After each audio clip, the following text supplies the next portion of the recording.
petite entreprise connaît pas la crise. Ma petite entreprise, le rendez-vous sur Soleil FM des créateurs d'entreprises. Allez, dans notre témoignage sur ces acteurs du territoire qui ont décidé de donner de leur temps et de leur savoir-faire, on a le plaisir d'avoir quelqu'un que l'on connaît bien sur Soleil FM, c'est Audrey Sigovic-Garcia, qui est à la tête de la Rose à Pois. Bonjour Audrey. Bonjour Hakim, bonjour Soleil FM. Alors, je suis les réseaux, on a partagé l'info, création de masques en textile, quasiment depuis le début. Pourquoi tu t'es lancée dans cette aventure, Audrey ? Alors, moi, j'ai pour habitude, face à un problème, de chercher des solutions plus que des coupables. Donc, ma première réaction a été de me dire, ok, voilà, je suis confinée, je dois rester chez moi. Je vois qu'il y a un appel du CHU de Grenoble. Je suis pas à Grenoble, mais je me doute que la problématique est la même sur notre territoire aussi. Donc, je commence à me dire comment je vais pouvoir faire un masque. Donc, ma première étape, ça a été de concevoir un modèle suivant mes critères d'exigence, c'est-à-dire un masque qui soit efficace, qui plaque bien, qui soit confortable pour qu'on le garde et qui soit lavable avec un filtre qui correspond aux demandes. Donc j'ai commencé par une phase de conception spontanée. Après je l'ai distribué à mon médecin en face de chez moi dans sa boîte aux lettres, que j'ai pas eu l'occasion de revoir depuis heureusement. Et j'ai commencé à en produire et à dire à mes copines que j'en faisais, à le diffuser sur les réseaux sociaux. Et là j'ai eu des demandes et évidemment les premières demandes que j'ai eues n'ont pas été sur Arles, mais les gens qui me connaissent directement et qui sont ailleurs et qui sont exposés, qui travaillent. Donc j'ai commencé avec une amie comme ça qui était kiné sur Marseille, qui suit des personnes à domicile, des personnes fragiles, qui viennent de sortir d'une opération de la hanche, qu'il faut rééduquer, et qui m'a dit envoie-moi s'il te plaît 2 masques. Et je lui ai dit malheureusement non. C'est terrible de commencer par là, c'est de dire non, la poste ne fonctionne déjà plus, ou en tout cas pas suffisamment pour que je puisse le faire. Par contre, ce que je propose, c'est que je sais que tu as une machine. Elle me dit mais je me sens pas, et je lui dis je vais te faire un petit tuto que je vais te mettre sur Facebook, comme ça tu pourras te le faire. Et en fait de là, truc de fou, j'ai jamais eu autant de partage, de visualisation, une vidéo évidemment que j'ai faite sans toutes mes compétences spontanément, à coiffer, etc. Et je me suis dit il y a un truc, et j'ai commencé à proposer, et là des réponses rapides, et donc une production qui s'est enchaînée rapidement. J'avais heureusement beaucoup de stock de matières premières, notamment j'avais même 200 mètres d'élastique, donc j'ai pu vraiment produire les 300 premiers en autonomie totale. Et puis les demandes se multipliant, le journal La Provence m'a contacté, et là on a réfléchi ensemble sur le fait que les réseaux sociaux répondaient à une génération, mais que les couturières les plus expérimentées étaient plutôt des personnes qui lisent le journal. Donc on a monté toute une double page avec le patron, le tuto, les explications pour qu'ils puissent se les fabriquer. J'ai eu plein de retours de gens donc qui ont fait le leur, qui m'ont contacté, qui m'ont envoyé un message, plein de couturières qui m'ont demandé des étapes où elles étaient bloquées, des conseils pour avancer, des photos de leur réalisation. Donc voilà, beaucoup de partage, beaucoup de choses positives dans cette expérience, au-delà de tous les drames que j'ai eu aussi à partager avec des soignants, des gens dans des EHPAD, des gens qui travaillent aussi dans l'entretien et qui ont du coup beaucoup de personnes qui ont déjà été contaminées dans les équipes de nettoyage.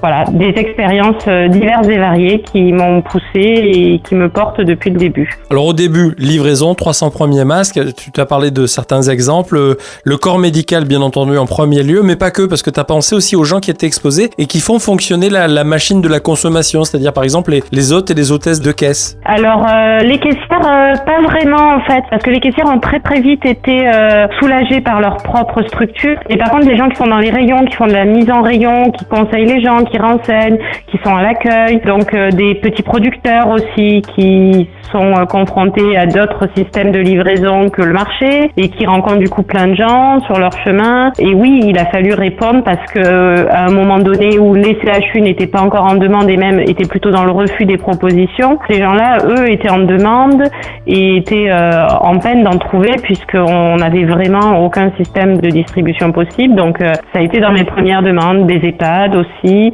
des structures d'accueil des enfants des soignants à qui j'ai proposé aussi de faire des masques. À chaque fois, c'est des gens qui sont soulagés par le fait d'avoir le masque en main. Soulagé par cet outil qui va devenir indispensable, on se fait pas d'illusions dans l'avenir. Ton métier de couturière, il s'est littéralement, il a switché quoi, parce que la création des robes, des collections, tout ça, ça a été un arrêt brutal. Tu travailles encore là-dessus ou pas du tout? Alors moi je travaille plus du tout sur mon activité professionnelle de création de prêt-à-porter féminin avec la rose à pois. C'est ce que je réponds aux gens qui me demandent d'acheter des masques et qui me disent non mais moi j'en ai besoin, je vais vous en acheter. Et je leur dis ben non parce qu'en fait d'abord la rose à pois elle crée de la beauté, du sourire, de la bonne humeur. Enfin, je veux dire, toute ma marque est tournée vers ça, vers du positif. Et là, les masques, c'est Audrey avec ses compétences et son temps qui en fait don parce que voilà, je fais partie des gens qui sont soutenus pour rester chez soi par l'État.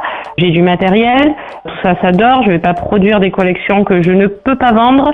Donc, je profite de ce temps pour me recentrer sur aider les gens, être dans la solidarité et puis que mon savoir-faire prennent une autre tournure, puisque bon, moi, a priori, je suis pas une couturière, je ne produis pas de la couture, je fabrique avec la couture des créations, donc c'est une démarche complètement différente. Et là, non, là, c'est ce savoir-faire, c'est surtout mon matériel qui me permet d'avancer et de répondre rapidement, parce que les petites couturières à domicile, il faut qu'elles sortent tout, qu'elles laissent tout au milieu de leur séjour, qu'elles prennent du temps pour couper, retrouver du matériel. Moi, j'ai tout à disposition, j'ai tout qui est en place. Voilà. Du coup, je me pose pas trop la question de savoir si c'est cohérent de le faire ou pas en termes que professionnels. En tout cas, moi, Audrey, je le fais. Et tu partages aussi les bons plans ou les demandes des copines, puisque tu as tout un réseau chez les créateurs, chez les gens qui fabriquent, qui font de la couture. Et tu relais parce que tu as bien compris et conscience que les réseaux sociaux, ça participe aussi à faire passer le message et pas que à critiquer ou encenser et ainsi de suite, quoi.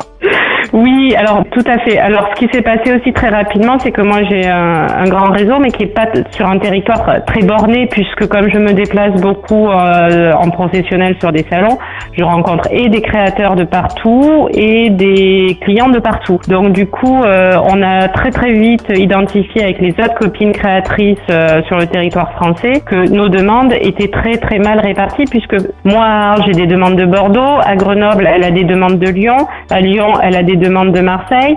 Donc on a très vite mis en place par des outils justement de réseaux sociaux qui permettent ça, une première carte de recommandation pour localiser toutes les couturières, un groupe justement pour identifier les territoires de chacune pour pouvoir répondre aux demandes de manière cohérente, qui s'appelle le Petit Créateur Solidaire, qui est donc à l'initiative de Christine Vadam qui est sur Lyon, avec qui on a échangé pour le montage de projet il y a 3 semaines.